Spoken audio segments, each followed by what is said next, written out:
Is that you? That's me. What are you doing? Well, that's also the propeller back here. You can see it. And we're just checking it out and making sure that it's doing what it's supposed to do before we run the wind tunnel. We have to check it regularly, make sure there's not a problem. There's one of the propeller blades here. That's George. George. Can't remember his last name, but that's George. And here's Marty. And he's working on the thing without the propellers on to see what the shape here does to the propeller blade. And if you look at this propeller blade, there's a notch in it here. Oh. Something broke it. Something came out and broke it. Whoa.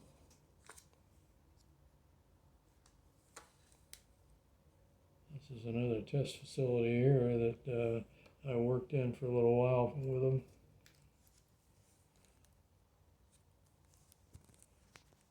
It's a different type of test facility. It's not a wind tunnel. Oh. There's the wind tunnel again. And these were shots, things we made for programs that they projected this up on the screen for a large group of people.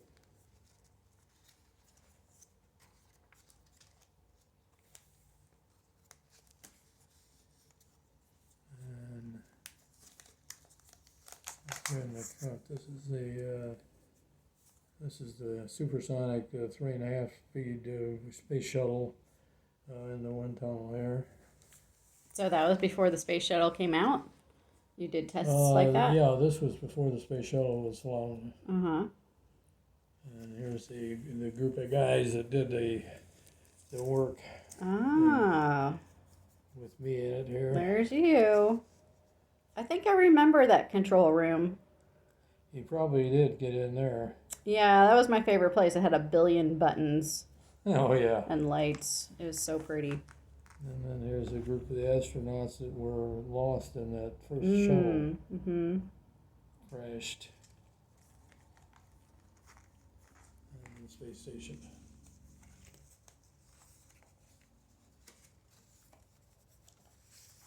There you go. You can. I only got one of those left, I think. Wow.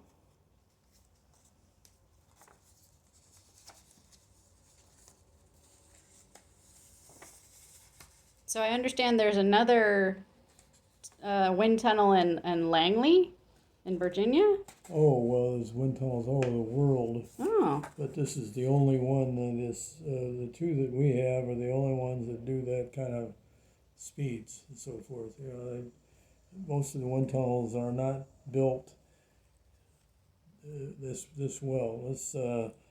This wind tunnel here, the replacement value of that is $2 billion. Oh my goodness gracious!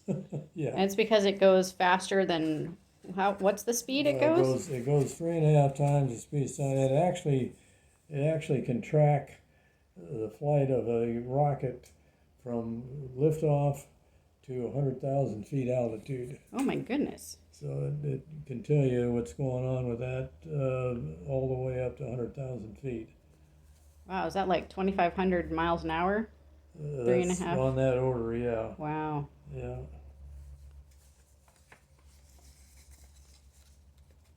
Yeah. This is actually a Mach 5 airplane here, inlet for an airplane.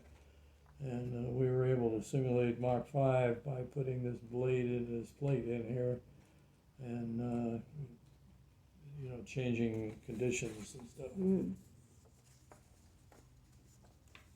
Can you show me the picture again of you working on the F-16 or something? Yeah. You were working on that in the wind tunnel. Where was that picture? Yeah, that's back here a little ways here.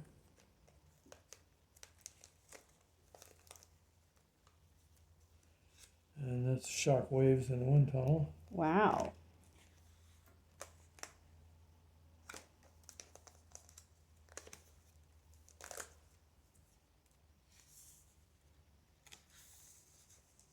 There you go.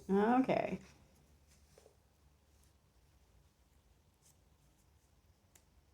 And that was in 1972. Right. Wow. Yeah, the date's on that picture.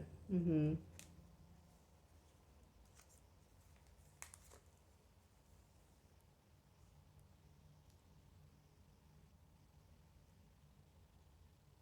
So why are there holes in the walls there and the floor? Okay, well, what happened was whenever they built this one tunnel, it didn't have holes in it. And they found out that they were getting shock waves off of the propellers, off the airplanes. Here are the models, Mm-hmm. and they would bounce off the wall and come back and interfere with the Oh. measuring of the pressures and stuff. So they put the full holes in here. So what they do is they suck the pressure off behind the shock waves, and they reduce the reflection of the shock wave. Wow. And so this doesn't interfere with the measuring of the pressures over here. Wow. They had to shut this wind tunnel down for quite a while to fill all the holes.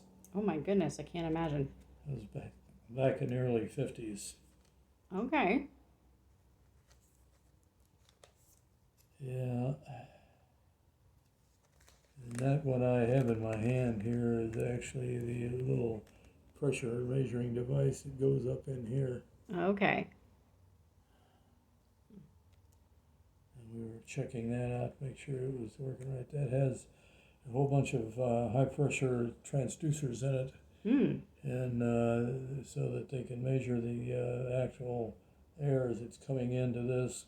And then back here in the back, actually this one goes back here in the back inside, so they know if the engine is seeing the engine is seeing the right flow as it's coming into the engine, and the engine won't shut down. Mm-hmm. And you said it's mounted on something that helps it change angle, so you can test different angles. Yeah, this is the angular chain adjustment here. This can go actually up to an angle about like this. Mm-hmm. Wow. About 35, 40 degrees, something like that. Because that's what the airplane sees whenever it flies through its conditions.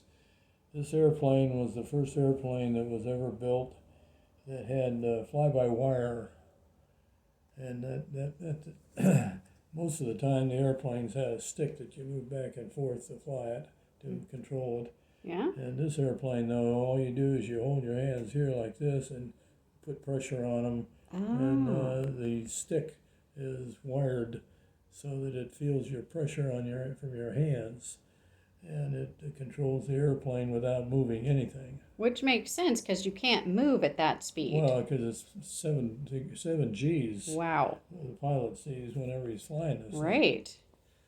And it's kind of tough to control to That makes to move sense. things whenever you're doing 7 G's. Yeah.